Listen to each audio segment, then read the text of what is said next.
Donc, je suis Jean-Paul Vibès de GRDF et j'ai autour de moi, pour présenter cet atelier, deux personnes de la région Nouvelle-Aquitaine, de la direction énergie-climat. Julien Gimenez, le sous-directeur aux solutions énergétiques, et Marion Papadopoulou, la responsable du scénario 100% gaz vert. Avec eux, Pierre Yvéon de GRDF, qui travaille dans l'équipe nationale du projet biométhane. Donc j'espère qu'à la sortie de cet atelier, vous serez des ambassadeurs de la transition énergétique en Nouvelle-Aquitaine et encore plus précisément sur le réseau de gaz, vecteur de la transition énergétique, puisque ce n'est pas de la science-fiction, mais du présent, il y a déjà du gaz renouvelable dans les réseaux de gaz en Nouvelle-Aquitaine. Pour lancer le sujet, je vais donner la parole à Julien Gimenez, qui va présenter le SRADET. Julien Gimenez, donc la région est en cours d'élaboration du SRADET. Où en est la région et comment procède-t-elle? Bonjour à tous. Oui, effectivement, l'idée c'était de faire un petit point sur l'ensemble des schémas et notamment le schéma principal intégrateur qui est le SRADET, qui est en cours d'élaboration aujourd'hui à l'échelle de la Nouvelle-Aquitaine et qui est un exercice nouveau pour les régions et qui permet, on va dire, de par l'ensemble des thématiques qu'il traite, d'avoir un regard un peu transversal sur l'aménagement du territoire. Alors un petit, je vais m'approcher, un petit rappel, les régions avaient été déjà à l'œuvre sur un certain nombre de schémas d'aménagement du territoire, schéma régional énergie-climat, il y avait eu le schéma régional lié à la biodiversité, il y avait le plan déchets, donc tous ces schémas existaient déjà, et étaient pilotés effectivement soit par la région, soit par l'État, soit copilotés État-région. Et du coup, la nouvelle réglementation ou la nouvelle loi a défini effectivement un seul schéma intégrateur qui, du coup, reprenait l'ensemble de ces schémas et avait une vision un peu plus transversale. L'objectif, effectivement, du SRADET, c'est d'avoir une vision transversale au regard de tous les sujets qu'il traitait.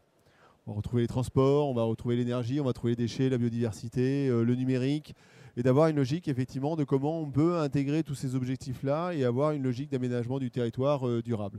Alors, le SRADET, c'est plusieurs documents, un rapport effectivement qui amène les différents états des lieux et notamment les diagnostics et la partie en jeu, les objectifs. On va devoir avoir des objectifs pour l'ensemble des thématiques traitées et notamment sur la partie énergie, et on va avoir des règles, différentes règles plus ou moins opposables en fonction des thématiques traitées et des schémas. Mais la règle générale, c'est effectivement de dire qu'on a globalement des stratégies nationales bas carbone, on a des stratégies nationales liées à l'aménagement, on a le schéma régional qui doit être une déclinaison de ces stratégies-là et du coup devront ensuite être compatibles ou prendre en compte un certain nombre de documents qui seront menés à l'échelle des intercommunalités ou des agglomérations.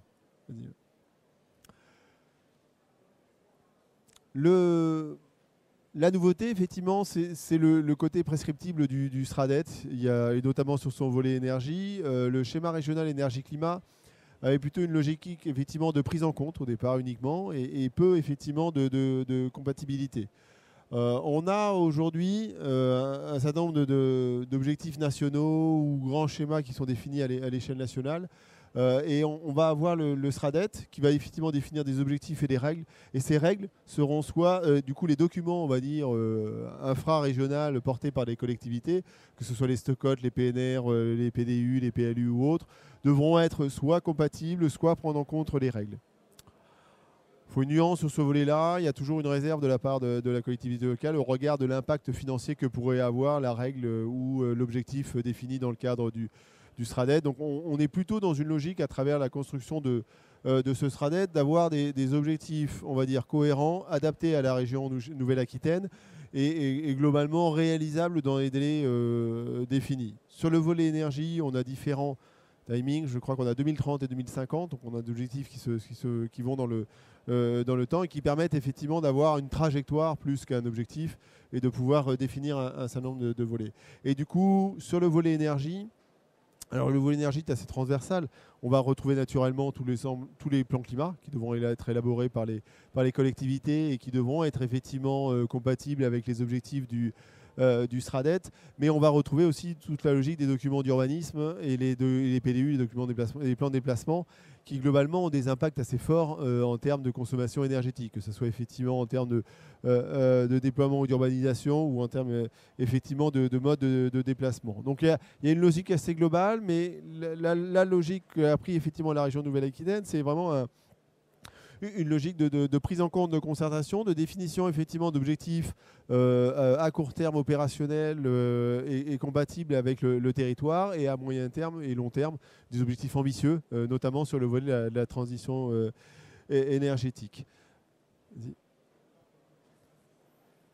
N'hésitez pas à intervenir si vous avez des questions ou des interventions ou des précisions.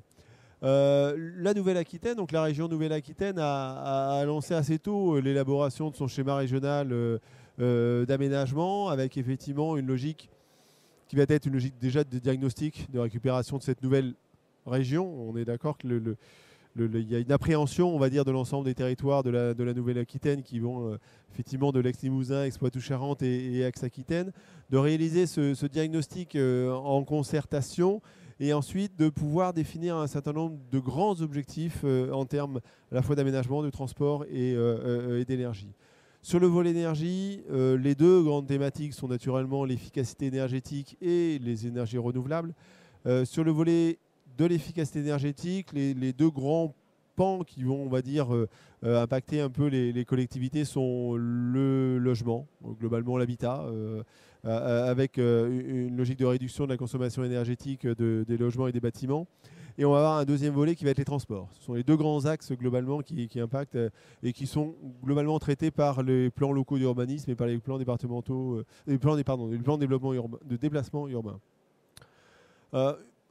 Sur le volet des énergies renouvelables, il y a une logique, on va dire, de mixte énergétique qui en sort. C'est-à-dire que le volet énergie du SRADET doit définir globalement un mix énergétique à l'échelle de la Nouvelle-Aquitaine. Alors, on va avoir effectivement tout un volet électrique et un volet chaleur biomasse.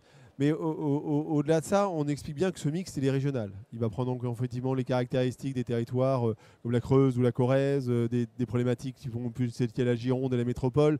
Donc il y a naturellement un mix qui va être régional et qui sera ensuite effectivement adapté à chaque territoire. Et chaque territoire devra, en fonction à la fois de disponibilité de foncier et de disponibilité de biomasse, définir ses propres objectifs et son propre mix en termes de production d'énergie renouvelable. Un volet important, le SRADET et notamment son volet énergie, pourra définir un certain nombre de règles pour les grandes infrastructures énergétiques, peut-être effectivement grands projets d'éolien ou grandes centrales solaires au sol, quelques règles de compatibilité par rapport à une logique d'aménagement du territoire, par rapport à l'utilisation des sols. On va naturellement privilégier toute la logique d'utilisation de terrains artificialisés ou de terrains à faible valeur ajoutée sur lesquels effectivement le développement des énergies renouvelables aura une vraie valeur ajoutée pour le territoire. On est aujourd'hui effectivement dans une phase, on va dire, de concertation, une deuxième phase de concertation. Il y a eu une première phase de concertation qui s'est déroulée de janvier à avril, qui était plutôt thématique, où on a fait un certain nombre de réunions qui sont déroulées à Brive, à Poitiers, à Pau, où on a traité à la fois des énergies renouvelables, des gaz à effet de serre ou de l'efficacité énergétique. Et là, on est rentré depuis effectivement le mois de mai plutôt dans une logique territoriale. C'est-à-dire qu'on a commencé à avoir quelques éléments de diagnostic partagés sur l'ensemble de la Nouvelle-Aquitaine. Et on ne va pas avoir cette fois un regard thématique, mais un regard territorial. À l'échelle, effectivement, souvent des départements, il est difficile pour nous d'aller un petit peu plus bas. Mais du coup, un certain nombre de rencontres sont organisées à l'échelle sur l'ensemble de la Nouvelle-Aquitaine. Vous trouverez l'ensemble des dates et des réunions sur le site de la Nouvelle-Aquitaine, sur le volet SRADET. Et une fois que l'ensemble de ces concertations auront lieu, il y aura une phase, on va dire, de consolidation du SRADET. C'est-à-dire qu'il est globalement plutôt élaboré en silos. On va avoir le silo transport, le silo énergie ou le silo aménagement du territoire, le volet numérique. L'idée qu'effectivement, à un moment, et c'est un exercice difficile à faire, c'est l'exercice effectivement de bien imbriquer l'ensemble de ces objectifs et qu'il n'y ait pas de contradiction à l'intérieur du SRADET et que les objectifs des différents plans ne puissent pas s'annihiler à un moment ou à un autre.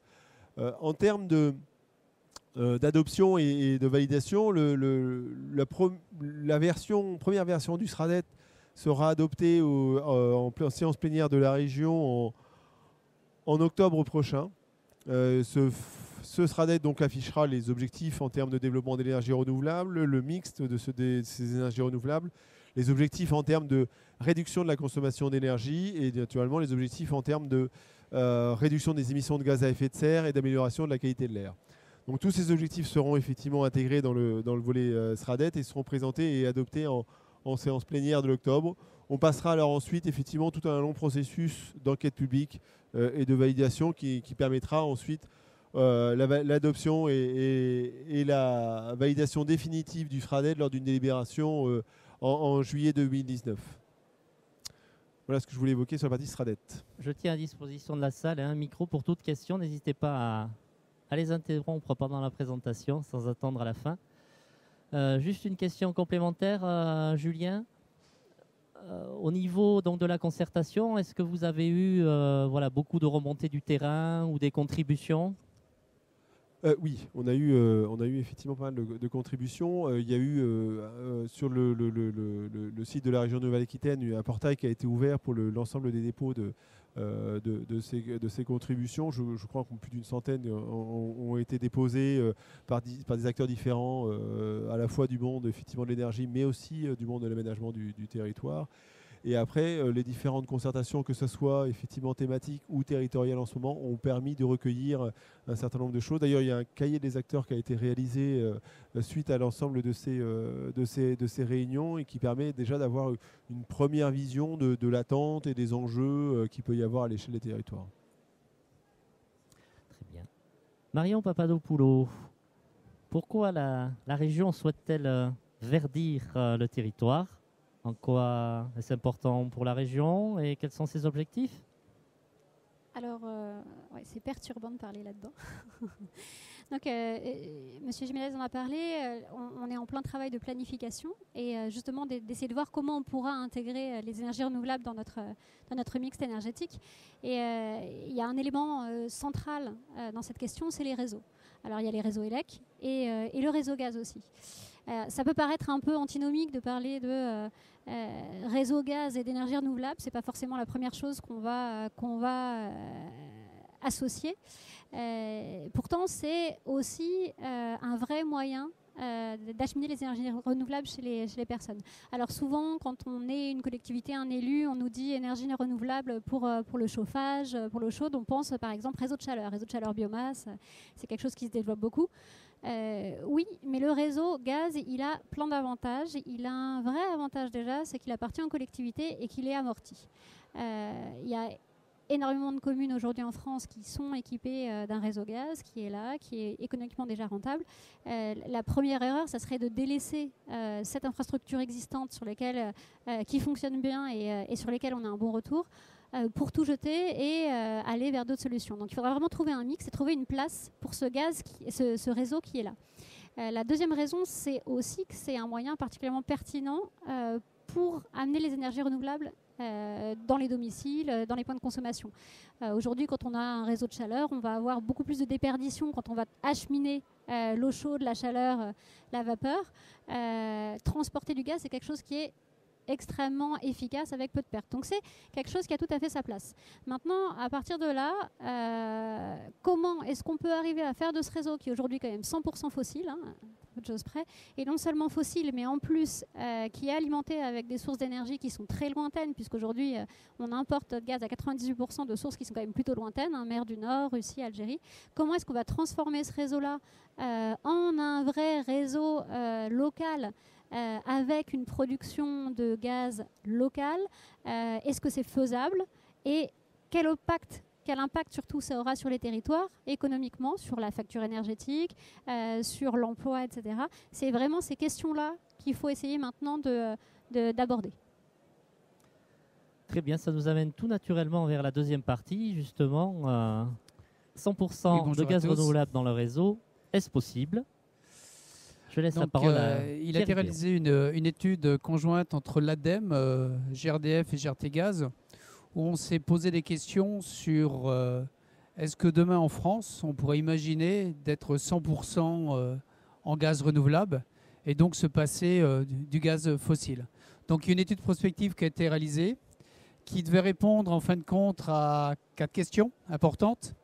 Quel potentiel injectable en France métropolitaine?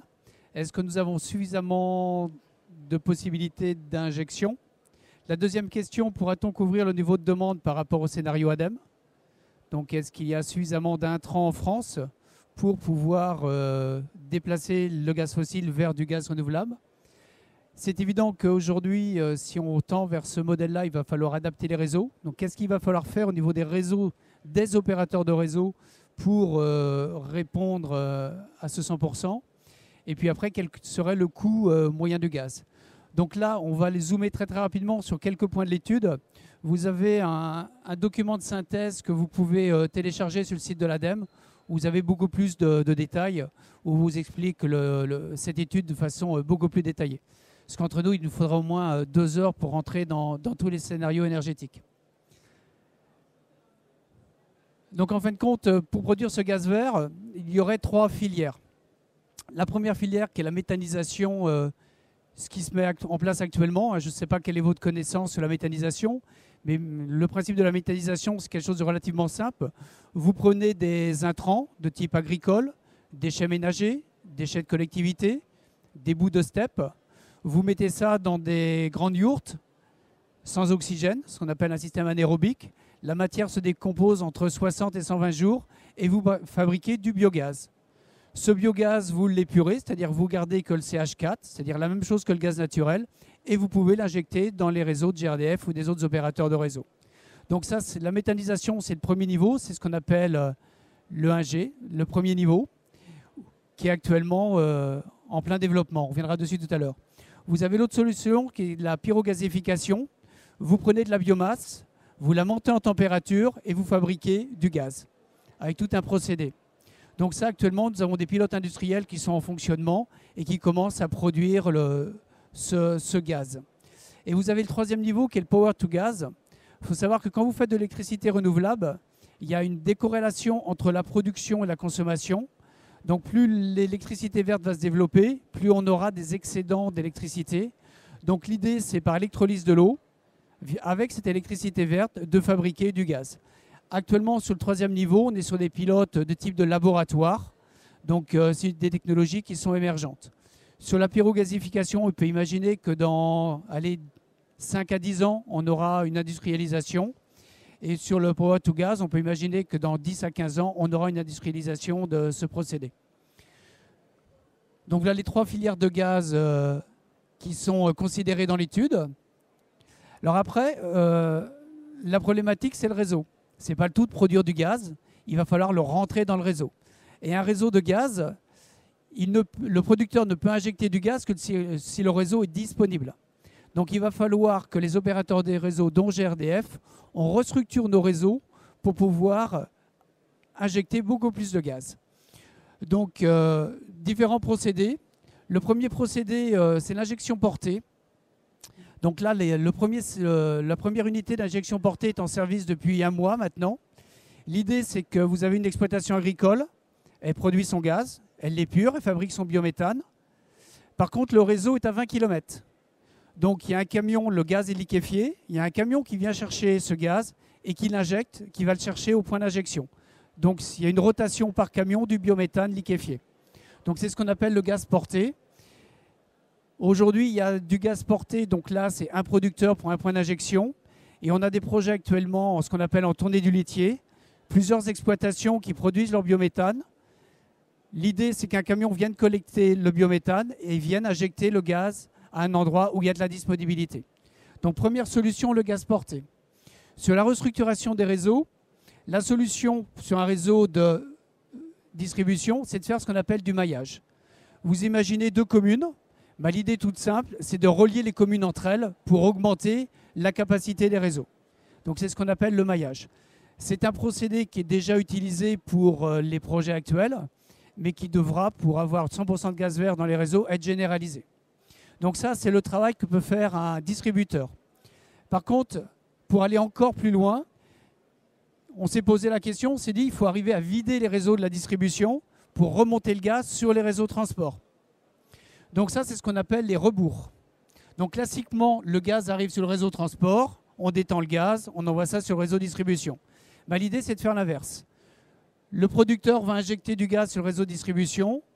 On va faire ce qu'on appelle dans notre jargon un rebours, c'est-à-dire qu'on va venir comprimer le gaz et le remonter sur le réseau de transport. Et actuellement, on peut remonter ce gaz jusque dans les stockages souterrains, en sachant que dans les stockages souterrains, on peut stocker jusqu'à 3 mois de gaz de production d'hiver. Donc avec les rebours, on va complètement libérer les réseaux. Donc pour l'objectif 100% de gaz vert, il faudra le faire, mais on reviendra dessus tout à l'heure. Aujourd'hui, on a déjà les premières expérimentations rebours.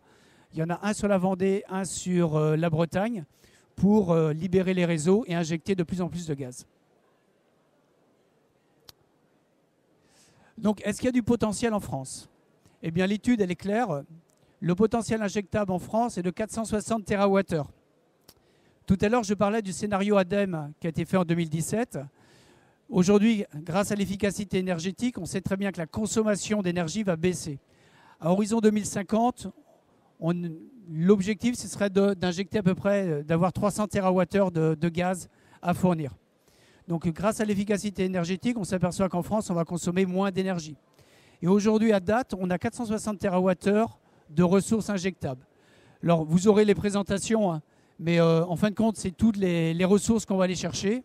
Ressources du monde agricole, ressources du monde industriel, ressources des déchets, ressources des décharges, des stations d'épuration. Et grâce à toutes ces ressources, on pourra assurer 100% de gaz vert. Donc ces 100% de gaz vert, en fin de compte, vous avez la décomposition, méthanisation, pyrogasification et ce qu'on appelle la méthanisation, donc la pyrolyse. Et on s'aperçoit que alors, la différence entre les deux, c'est le rendement des procédés. On s'aperçoit qu'on a suffisamment de matière en France pour assurer ces 100% de gaz vert à horizon 2050. Donc l'intérêt de l'étude, c'est qu'elle a démontré qu'il y avait suffisamment de potentiel en France pour assurer ces 100% de gaz vert. Donc ça, c'est important en termes de conclusion. Par contre, des adaptations de réseau seront nécessaires.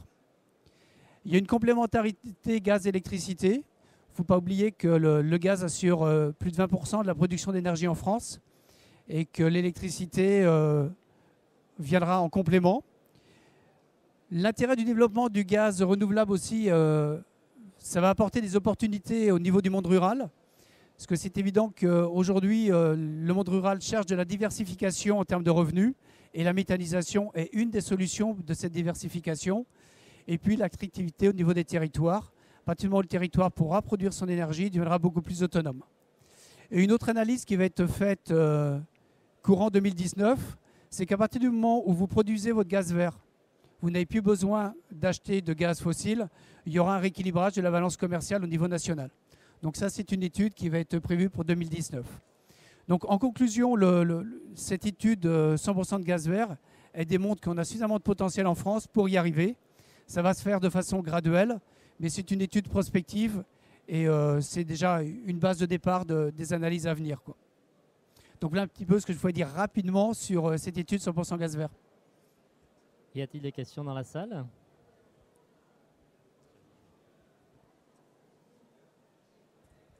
Oui, une question toute bête. Pour moi, donc, le gaz vert que vous appelez, c'est soit la méthanisation, soit la méthanation. Oui, pour moi, ce que vous appelez le gaz vert, c'est soit de la méthanisation, soit de la méthanation, donc soit par rapport à l'hydrogène, mais on est limité à 3% pour avoir des rendements intéressants par rapport à la combustion. Et la méthanisation a quand même des rendements beaucoup moins intéressants que le fossile, d'après ce que j'en ai compris. Donc il faudrait bien qu'on en produise plus pour le même rendement énergétique, ou je me suis abusé totalement. Non, le rendement... Je vais mettre ça. Si on regarde, ça fait écho, le rendement d'une installation de méthanisation, c'est 95%.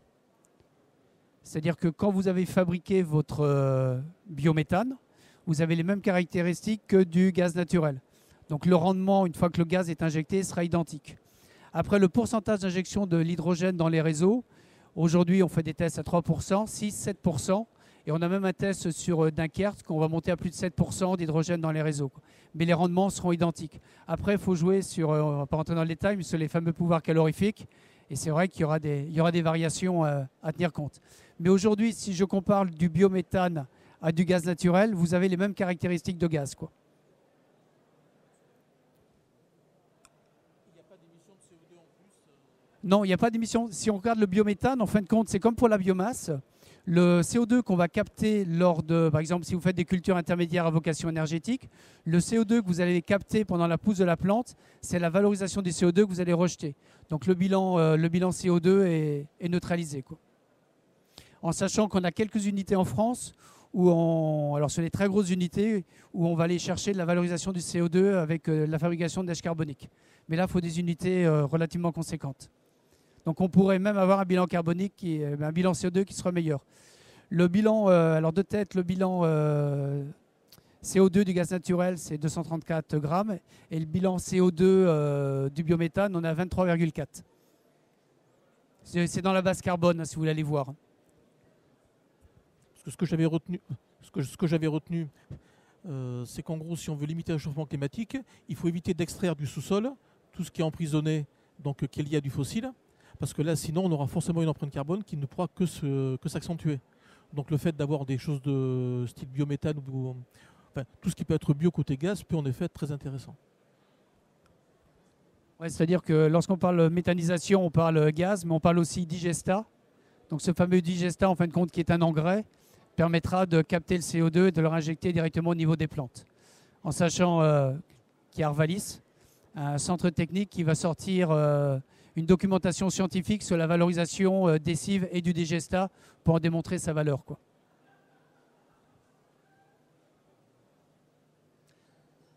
Donc on a vu que le scénario 100% gaz vert, c'était possible. Pierre-Yves, tu nous présentes quelques chiffres sur la situation du biométhane en France? On modifie l'ordre, mais c'est pas grave. Ça, c'est un petit peu l'état des lieux du biométhane injecté en France, pour vous montrer la dynamique. En 2015, on injectait 82 gigawattheures. En 2016, 215. À fin 2017, on avait 408 gigawattheures. Et à fin 2018, on aura à peu près 1,3, 1,4 terawattheures de gaz injecté. Donc aujourd'hui, il y a une véritable accélération du gaz injecté dans les réseaux. En sachant que tous les opérateurs de réseau ont le même objectif, c'est de développer le biométhane. C'est pour ça qu'en dessous, vous avez tous les opérateurs de réseau qui travaillent sur l'évolution du biométhane. Donc il y a une vraie dynamique aujourd'hui sur le développement de cette solution, quoi. Alors ça, c'est important. Si l'étude 100% gaz vert, c'est une étude prospective, sans engagement, la loi de transition énergétique imposait 10%, quoi, a fixé comme cadre 10% de gaz vert dans les réseaux.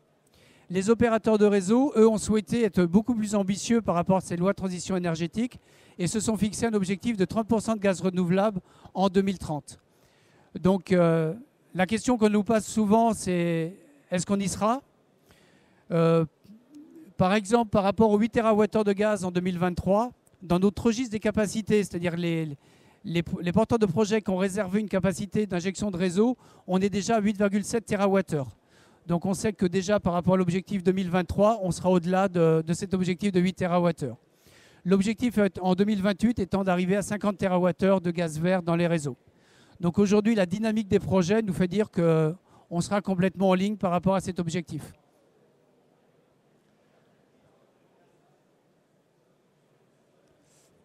Oui, ça rapidement, c'est pour vous expliquer que bon, GRDF, on est un maillon de la chaîne du développement du biométhane, mais la filière globale est beaucoup plus large que simplement GRDF. Vous avez les pouvoirs publics qui sont très présents via la DGEC, la Commission de régulation de l'énergie, les collectivités et les régions. Vous avez tous les financeurs, toutes les banques actuellement que l'on travaille pour qu'ils financent les installations. Le monde agricole, on reviendra dessus tout à l'heure, qui est un des vecteurs de développement des installations. Et puis, vous avez tous les équipementiers. Vous avez les fournisseurs de gaz, parce que si les opérateurs de réseau sont là pour transporter le gaz, le producteur devra passer un contrat de 15 ans avec un fournisseur. Donc, vous avez une vingtaine de fournisseurs actifs en France qui achètent du biométhane. Et puis, vous avez bien sûr les associations ONG, que ce soit WWF ou France Nature Environnement, qui sont aussi sur le sujet. Et une chose importante, c'est le grand public, où aujourd'hui, il y a tout un travail qui est fait par l'ADEME, le ministère de l'Agriculture et les opérateurs de réseau pour communiquer et expliquer ce que c'est que le biométhane. Parce que bon, vous posez la question aux gens, ce que c'est du photovoltaïque, ils le savent, l'éolien, ils le savent. La méthanisation, ça reste encore assez confidentiel et il est important d'informer le grand public sur ce sujet, quoi. Très bien. Redescendons au niveau de la région. Marion, région Nouvelle-Aquitaine, quels sont les impacts sur le territoire? Alors, on a cette première étude de l'ADEME, la nationale, qui nous a montré que c'était faisable. Donc ça donne envie, c'est une première bonne nouvelle. Maintenant, il faut aller un peu plus dans le concret. L'étude de l'ADEME, elle a beaucoup de qualité, mais ça reste une étude nationale sur laquelle on ne peut absolument pas avoir la précision qu'on va avoir quand on va redescendre au niveau régional. C'est aussi une photo à 2050. Est-ce qu'à 2050, on va arriver, on a ce qu'il faut pour avoir 100% de gaz vert dans les réseaux? La réponse est oui, mais on ne sait pas comment on va y arriver. Donc nous, là maintenant, et je pense que ça sera aussi la démarche d'autres régions, le travail, je pense, des collectivités et des régions, ça va être de s'approprier cette étude et de la régionaliser pour faire une feuille de route et une trajectoire beaucoup plus précise à 2050. Et là, ce qu'on va pouvoir avoir, c'est vraiment une aide à la planification énergétique à 2023, 2030 ou 2035 et 2050 et voir concrètement sur notre territoire comment on va y arriver et en mettant quoi en place. Il y a quand même quelque chose qui est très très important à comprendre dans cette étude ADEME sur le 100% gaz vert, c'est que certaines régions ont un potentiel de production qui va excéder leur consommation. Et c'est justement le cas de la région Nouvelle-Aquitaine. La région Nouvelle-Aquitaine, on a un potentiel de production de biométhane qui est estimé à plus de 2 fois supérieur à la consommation qu'on aura en 2050. Et là, on voit déjà que c'est énorme. Ça veut dire que non seulement on est à peu près sûr, on est même très confiant, même en prenant des hypothèses pessimistes. Finalement, on va consommer plus parce qu'on n'aura pas le même renouvellement, rénovation énergétique dans les logements. Donc, on aura une consommation qui finalement sera plus élevée. On développera moins vite la pyrogazéification pour X raisons. Malgré tout, on peut être assez confiant sur le fait qu'en Nouvelle-Aquitaine, on arrivera à avoir du 100% gaz vert à 2050. Ça, c'est la première chose qui est vraiment très importante à retenir de cette étude. La deuxième chose, c'est que qui dit région qui va être surproductrice en biométhane, dit aussi que ça va vraiment faire ça peut générer une vraie dynamique économique. La région Nouvelle-Aquitaine, elle pourrait produire du biométhane pour les autres régions. Et le biométhane, le gros avantage qu'on parle de pyrogazéification, de power to gas ou de méthanisation, c'est de l'emploi local. Donc la régionalisation de cette étude 100% gaz vert, c'est quelque chose dans lequel la région vient de se lancer. Il y a un groupe de travail qui réunit bien sûr la région, mais aussi tous les gestionnaires de réseau gaz. Donc on a Terega. Terega, c'est le nouveau nom de TIGF pour ceux qui ne savent pas. GRDF, GRT Gaz, toutes les régies gaz qui sont invitées à participer. On a également nos partenaires un petit peu qui travaillent sur l'énergie sur la région. Et en gros, l'objectif de ce groupe de travail, c'est de reprendre cette étude et de la remettre au regard de nos enjeux locaux et de tous les schémas dont a parlé Julien Jiménez tout à l'heure. Aujourd'hui, la région, dans le cadre de son SRADET, elle s'intéresse aussi au schéma régional bois, au plan régional bois-forêt. Tous ces schémas sont en cours d'élaboration. Donc c'est toutes ces données-là qu'on va essayer de prendre pour à la fois préciser les ressources qui seront disponibles sur notre territoire et préciser aussi à quelle échelle de temps on va les mettre en place et dans quelle dynamique. Le bois, dans la région, c'est quand même une ressource qui est particulièrement importante en Nouvelle-Aquitaine. Et justement, le traitement de la ressource bois-énergie, c'est quelque chose qui avait un petit peu à approfondir l'étude nationale. Et en Nouvelle-Aquitaine, ça sera encore particulièrement important parce qu'il y a toutes ces discussions en ce moment autour du plan régional bois-forêt sur la répartition des usages. Le bois, demain, est-ce qu'on va l'utiliser dans des chaufferies biomasse? Est-ce qu'on va l'utiliser pour l'industrie, parce que l'industrie a de gros besoins en bois et que le développement industriel de la région, c'est aussi crucial? Ou est-ce qu'on va l'utiliser pour faire du biométhane? Donc, on va creuser toute cette partie-là pour déjà mieux définir quelle va être notre politique de développement de la ressource biométhane. Et puis, la deuxième chose, c'est qu'on va s'intéresser à notre réseau. Donc, comme on le disait, il y aura des adaptations à faire. Cette première étude nationale, elle nous a rassurés déjà sur le fait qu'à grosse maille, on peut savoir que les adaptations elles sont relativement modestes. Ça représentera qu'une part finalement minime de la facture, de l'augmentation du coût de la molécule. Mais maintenant, il faut regarder dans le détail. Cette étude nationale, elle s'est basée sur des études de 4 départements types en France, dont aucun n'était en Nouvelle-Aquitaine, et elle a extrapolé en fait des situations en disant ce département-là, il est assez similaire à, par exemple, la Somme qu'on a étudiée en détail. Donc nous, ce qu'on va faire, c'est qu'on va regarder en détail avec nos partenaires gestionnaires de réseau, la réalité du réseau aujourd'hui et faire notre feuille de route à plusieurs échelles de temps et avoir une vraie trajectoire d'évolution du réseau. Donc ça, c'est le travail qu'on va mener. Et les sortants, ça va non seulement être est-ce que c'est faisable avec des études de sensibilité, mais ça va être aussi quel est l'impact pour les territoires demain. Il y a un premier impact, je pense que Pierre-Yves l'a présenté, c'est l'augmentation du coût de la molécule. Il ne faut pas non plus se voiler la face. Aujourd'hui, quand même, on prévoit une augmentation du coût de la molécule. Aujourd'hui, on est peut-être à 30 € du mégawattheure à peu près en gaz. Si vous vous projetez dans les résultats de l'ADEME, alors effectivement, tout dépend. J'ai l'habitude de travailler avec les industriels, donc je suis à 30 €. Mais en tout cas, les chiffres que présente l'ADEME dans cette étude prospective, on est plutôt entre 100 et 150 € du mégawattheure. Donc on voit qu'il y a quand même, de toute façon, il y aura évidemment plein d'ajustements, il y a plein de choses qu'on ne peut pas prévoir, mais on sait qu'on ira vers une augmentation importante. Ça va avoir un impact. Ça va avoir un impact sur le consommateur. Il faut bien sûr le relativiser parce que quand on parle facture énergétique, une facture énergétique, c'est toujours la multiplication d'un coût de molécule de sa consommation. Et évidemment, on parle aussi d'une facture, d'une consommation qui sera réduite. Donc, est-ce que la baisse de la consommation pourra compenser l'augmentation? Tout ça, c'est des choses aussi sur lesquelles on va se pencher.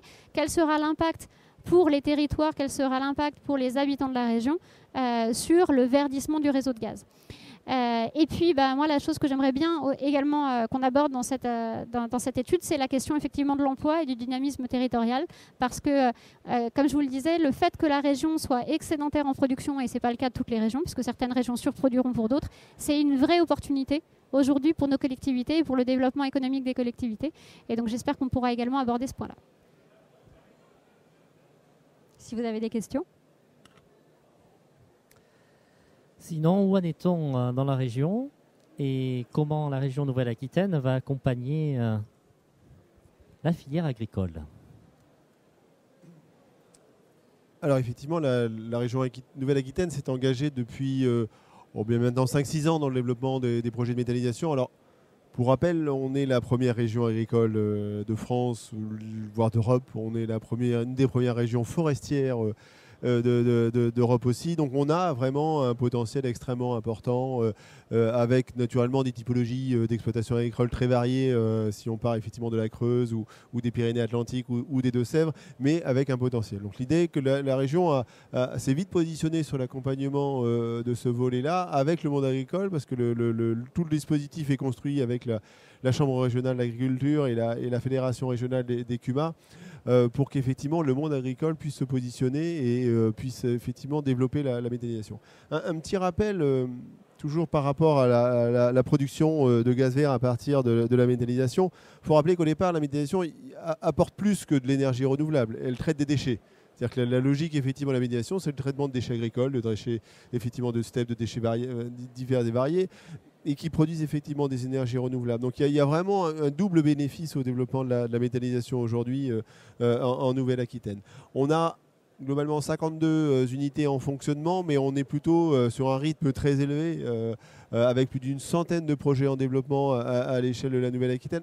Des projets très variables qui vont aller de la petite méthanisation agricole à la ferme pour le traitement effectivement des déchets liés à l'exploitation ou à l'élevage bovin ou autre, jusqu'à des méthanisation plutôt territoriale qui effectivement vont être de plus grande ampleur et qui vont traiter des déchets soit agroalimentaires, soit autres, mais effectivement de plus importants. Pour information, on a à Biovine-le-Voix effectivement, Villeneuve-sur-Lot, le projet Biovine-le-Voix qui est un des projets les plus importants de France en termes d'injection de biométhane dans le réseau, qui a été développé par l'entreprise Fonroche, qui en a d'ailleurs un deuxième qui se passe à Tarnos avec Biogaz Cogna. Donc on a aujourd'hui une dynamique assez forte qui va du petit méthaniseur agricole à la ferme jusqu'au méthaniseur effectivement territorial important. Mais la région Nouvelle-Aquitaine a décidé effectivement de diversifier et d'essayer d'adapter. On est sur un projet de territoire, on est dans une logique effectivement où il faut construire avec la ressource du territoire, ce qu'il a, c'est effectivement les déchets, avec les interlocuteurs et travailler tout autour du projet pour le construire. Donc le montage d'un projet de méthanisation est long. Au moment où on décide de se lancer dans la méthanisation et au moment où on va poser la première pierre, il y a bien quelques années, je dirais 3 à 4 ans facilement, d'où la mise en place effectivement d'un dispositif d'accompagnement tout au long. Qu'effectivement que vous soyez agriculteur, collectivité ou autre, l'idée c'est qu'on puisse vous accompagner dès le début. Globalement, vous avez une idée de méthanisation. Tiens, voilà, je vais traiter mes bouts de steppe, je vais traiter effectivement mes déchets agricoles, j'ai une problématique de tonte, de bordure de route ou autre. Enfin voilà, la méthanisation est là, il y a quelque chose, il faut savoir s'il y a un potentiel. Le potentiel, c'est les relais locaux, c'est globalement la FRCUMA et les chambres départementales d'agri qui peuvent au moins avoir un regard sur l'opportunité d'un projet de méthanisation à l'échelle de vos territoires, voire effectivement de mutualisation, parce qu'il peut y avoir sur un même territoire plusieurs idées ou plusieurs opportunités de projets de méthanisation. On peut effectivement travailler à les regrouper. Donc il y a vraiment toute cette information, ce premier relais qui est extrêmement important pour convaincre. C'est long, mais c'est faisable, c'est effectivement rentable. Il y a un accompagnement financier qui va se faire. Donc vous ne serez pas seul à développer le projet de méthanisation. Une fois qu'on s'est dit, voilà, il y a un potentiel, il y a quelque chose, il faut aller voir. Et dans ces cas-là, on se lance dans une étude de faisabilité. Faisabilité technique, est-ce qu'il y a effectivement le potentiel sur mon territoire? Quel est le potentiel méthanogène? Qu'est-ce que je vais trouver? Est-ce qu'il y a de la concurrence sur les différents intrants que je pourrais utiliser dans mon méthaniseur? Donc il y a tout ce volet-là, le volet économique. Parce que globalement, à quel TRB ou TRI pourra sortir mon projet? Quels investissements je vais devoir réaliser sur l'ensemble de mon projet?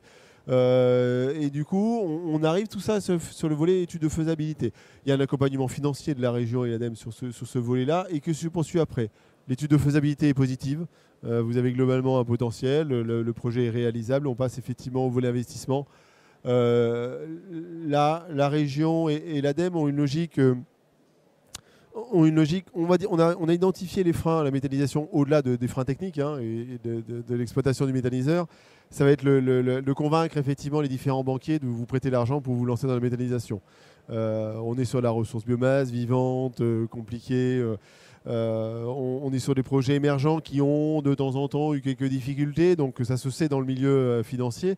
Donc il y a besoin effectivement de convaincre les partenaires bancaires et l'on sait nous globalement que c'est un niveau de TRI projet identifié entre 8 et 10 qui permettra aux banques de dire oui à votre projet de méthanisation. Donc du coup, la subvention de l'ADEME et de la région n'est pas un pourcentage forfaitaire, c'est globalement l'équilibre de votre projet et le TRI, une cible entre 8 et 10% qui va vous permettre ensuite d'aller voir votre banquier pour lui demander effectivement de vous accompagner. Sur ce volet-là, on verra, il y a un deuxième volet qui va être la région c'était un premier volet, c'était la subvention, le deuxième c'était les fonds propres. Vous pouvez effectivement être limité en fonds propres dans le lancement du projet. Et dans ces cas-là, la région peut, notamment à travers son fonds d'investissement, participer directement au projet de méthanisation. On le fait sur un projet en Deux-Sèvres qui s'appelle Gastim, où la région, le fonds Terra Énergie est rentré à l'intérieur et a apporté des fonds propres aux porteurs de projet pour qu'ils puissent finaliser son projet. Et le dernier, parce que c'est pas fini, quand on est arrivé là, on a fait déjà 3-4 ans d'études, d'investissement, de suivi. Et là, il faut faire fonctionner le méthaniseur et il faut qu'il ait la rentabilité escomptée. Donc là, c'est pareil. Il y a l'idée effectivement de pouvoir suivre, de pouvoir assurer le retour d'expérience. C'est extrêmement important dans le cadre de l'exploitation d'unités de méthanisation. Le retour d'expérience, comment ça fonctionne, qu'est-ce qui fonctionne, quelle erreur à ne pas produire, parce qu'on sait que l'arrêt d'un méthaniseur coûte cher. Enfin, voilà, il faut le relancer, c'est du vivant à l'intérieur, donc c'est extrêmement compliqué. Donc il y a la notion comme ça de pouvoir avoir des retours d'expérience. L'idée de cette logique de méthanaction, c'est vous rentrez dans une communauté, et effectivement, que ce soit agricole ou collectivité, vous avez envie de vous lancer dans la méthanisation et vous venez partager avec nous à la fois vos objectifs, mais aussi on verra après les retours d'expérience et les projets. Pour information, on a aujourd'hui les premiers projets d'injection ou de méthanisation de bouts de steppe qui émergent à l'échelle de la Nouvelle-Aquitaine et de l'ex-Aquitaine même, avec 2 projets en Mont-de-Marsan et à Saint-Henri-de-Cubzac sur la nouvelle station d'épuration qui est en construction. Il y a un intérêt, il y a effectivement une opportunité aujourd'hui aux collectivités pour pouvoir s'y lancer et pouvoir effectivement traiter leur bout de steppe à travers la méthanisation qui réduit quand même le volume, de façon importante, le volume des bouts. Dernier volet.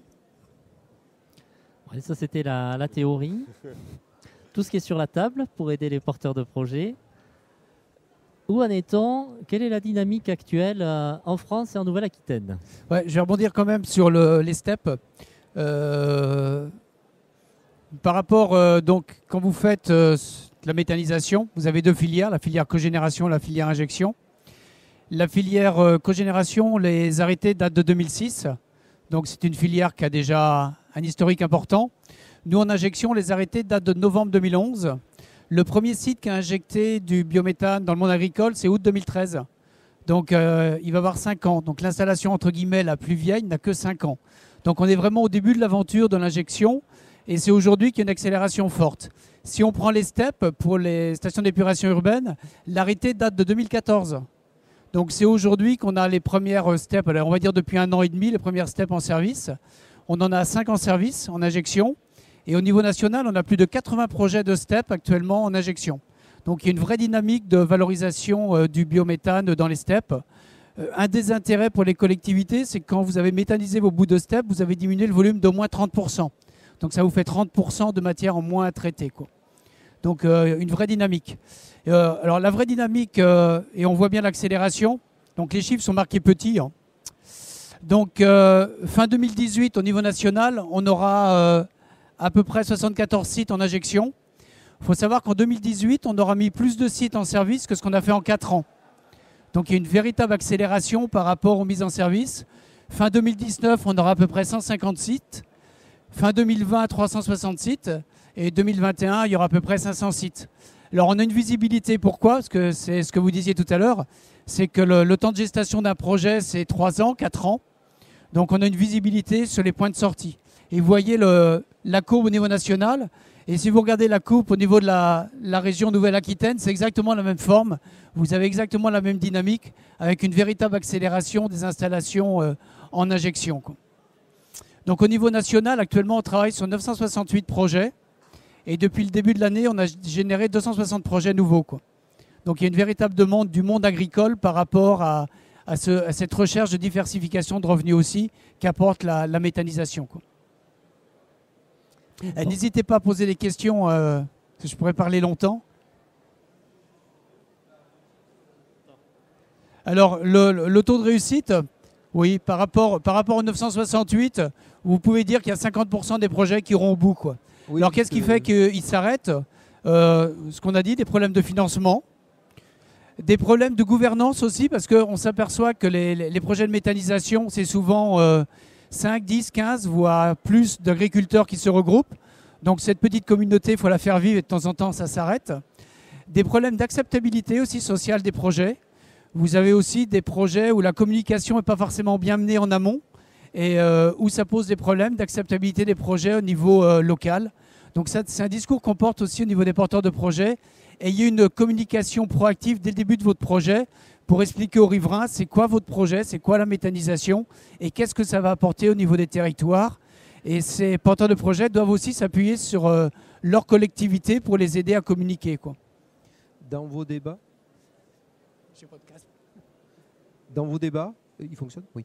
Dans vos débats, vous n'abordez pas le fait de digérer ce gaz injecté dans nos réseaux, justement. Dans nos réseaux, c'est-à-dire le digérer, le consommer. C'est-à-dire qu'un projet peut être viable si jamais le gaz peut être injecté. C'est la base. C'est la base. Il y a le financement, il y a la théorie, mais aujourd'hui, nos réseaux sont ce qu'ils sont. Il faut que le réseau soit disponible. Voilà. Et que la conso soit là, présente à l'instant T. On peut en stocker une partie, mais pas la totalité. Et c'est vrai que dans vos débats, je n'ai pas souvent entendu cette problématique-là, qui est quand même ultra importante et sont des frais importants. On le voit nous, enfin, on est syndicat départemental d'énergie. On connaît les réseaux et on sait que des problèmes peuvent survenir et vous n'en parlez pas trop de ces problématiques-là. Bon, on en a parlé au début sur l'évolution des réseaux. C'est-à-dire une des problématiques, c'est que vous avez une unité de production qui va injecter la même quantité de gaz tous les mois. Après, on se pose toujours la question, nous, avec le porteur de projet, et c'est la boutade, c'est quoi la consommation de gaz dans un réseau le 15 août de l'année, quoi. Donc il faut que son projet puisse injecter du gaz en continu toute l'année. D'où les études qu'on fait très très en amont pour s'assurer que son gaz soit injectable. Et on va en parler tout à l'heure, allez, je dévoile un petit peu, c'est juste après. Bon, on y va. C'est le fameux droit à l'injection. C'est-à-dire qu'il y a eu un groupe de travail méthanisation qui a été mis en place par Sébastien Lecornu, secrétaire d'État au développement durable. Ils ont sorti 15 mesures, et dans les 15 mesures, il y en a une, ça s'appelle le droit à l'injection. Je suis porteur de projet, j'ai un réseau à proximité, eh bien, les opérateurs de réseau devront s'arranger, entre guillemets, pour pouvoir injecter le gaz. Alors quand je dis s'arranger, ça veut dire qu'il va falloir définir des règles pour définir si le projet est éligible ou non à ce droit à l'injection. Tous les projets ne seront pas éligibles. Vous imaginez bien un projet qui est à 30 km du premier réseau qui va injecter 30 nm cubes. On ne va pas tirer tant de kilomètres parce que c'est quand même de l'argent des consommateurs, c'est de l'argent de l'État et autres. Donc il faut qu'il soit utilisé à bon escient. Donc actuellement, tous les opérateurs de réseau travaillent avec la DGEC, travaillent avec la Commission de régulation de l'énergie pour définir ce que doit être le droit à l'injection. Une première étape a été franchie. C'est que pour pouvoir sortir un arrêté, il faut une loi. Donc le droit à l'injection va être dans la loi Egalim. Loi Egalim qui va sortir à l'automne. Donc il y a un amendement qui est porté directement par la DGEC pour ouvrir la possibilité de sortir un décret sur ce droit à l'injection. Donc ce qui est prévu automne, la loi. Et pour le fin du premier semestre 2019, il y aura un décret d'application avec des règles précises pour définir l'éligibilité des projets à ce droit à l'injection. Mais à date, je ne peux pas vous dévoiler parce que mon écorce sur des hypothèses. Mais l'idée, c'est de se poser la question déjà comment financer ce droit à l'injection. Alors les tendances, ce serait de dire que les producteurs auront une petite participation, mais avec une mutualisation sur tous les projets. Et qu'après, ce sera ce qu'on appelle la sociabilisation de ce tarif, c'est-à-dire que ce sont l'ensemble des consommateurs qui paieront une partie de l'évolution. La CSPE, la TICPE, donc toutes les taxes qui permettent de collecter. Mais aujourd'hui, c'est en cours de travail. Mais ce qui est bien, je vous vois hocher la tête, c'est vrai que ça prend du temps, mais au moins la dynamique est lancée et on sait qu'on va avoir un point de sortie. Après, ça ne va pas résoudre tous les problèmes d'injection en France, mais ça va permettre au moins de continuer à dynamiser cette filière qui se développe. Donc le droit à l'injection, très important, ça va permettre d'accélérer encore le développement de la méthanisation en donnant des règles pour permettre aux gestionnaires de réseau d'investir pour le développement. C'est positif. Alors il y a d'autres points, il y a 15 points, je ne vais pas les énumérer. Il y en a un autre qui est assez spécifique, c'est la possibilité que la DGEC aura de lancer des appels d'offres pour le gaz porté par exemple. Pour des gens qui sont en cogénération, qui souhaiteraient basculer en injection. Donc tout ce que j'appelle entre guillemets les moutons à 5 pattes pourront rentrer dans ces appels d'offres qui vont sortir. Appels d'offres pas avant fin 2019. Mais au moins par rapport à ces 15 mesures, c'est quand même 15 mesures très pragmatiques et opérationnelles.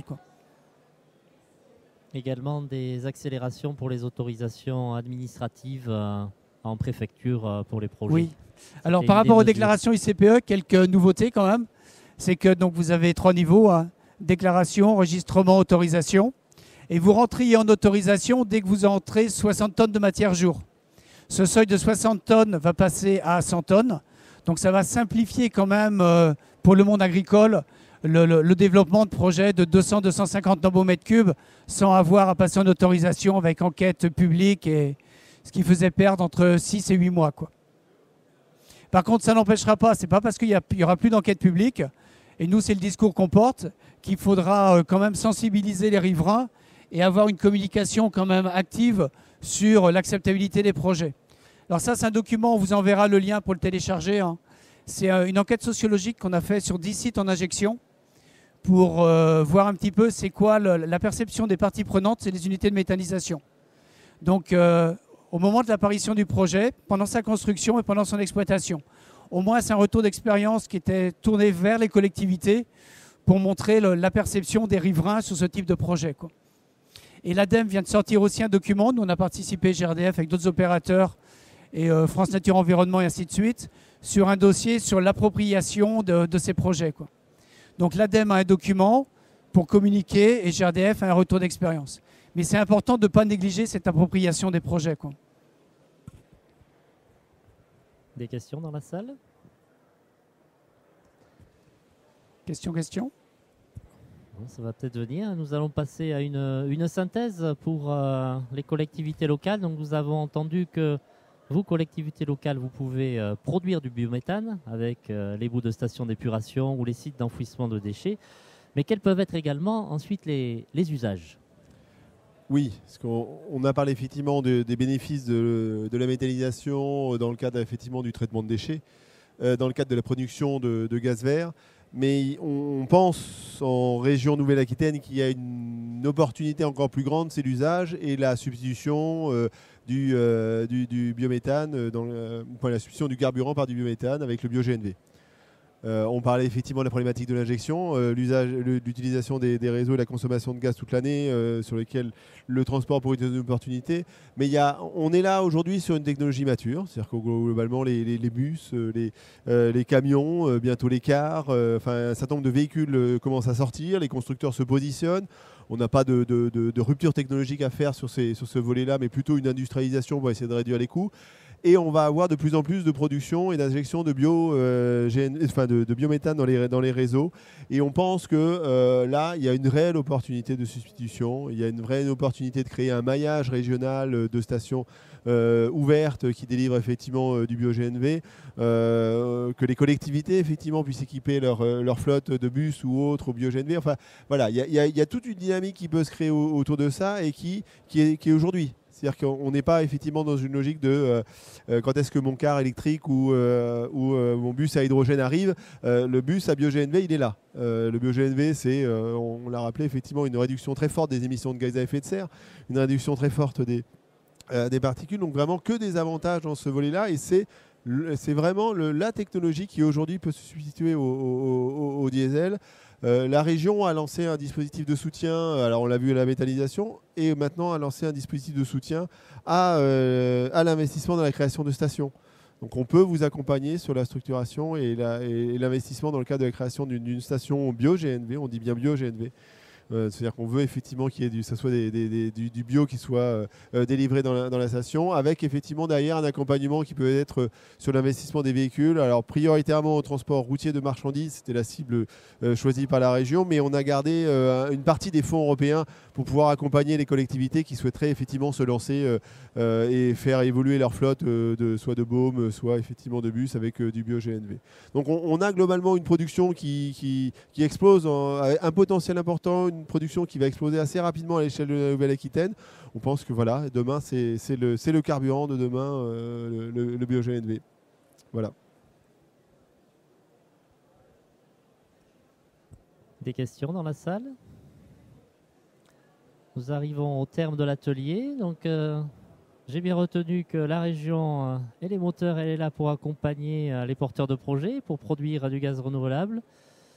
Des perspectives de GRDF pour répondre à une question et rapprocher le réseau de gaz des projets de méthanisation et des sources d'intrants agricoles. GRDF sera moteur là-dedans. GRDF, la région, à disposition des porteurs de projets. En suscitant peut-être une dernière question dans la salle. Sinon, je vous invite à être ambassadeur sur le terrain de ces sujets-là et nous vous enverrons nos contacts et la présentation de cet atelier par mail, si vous les avez bien sûr laissés sur la feuille d'émargement. Merci en tout cas de votre participation. Et rendez-vous au stand GRDF si vous voulez des exemples concrets de ce qui existe en Nouvelle-Aquitaine à ce jour. À tout à l'heure donc.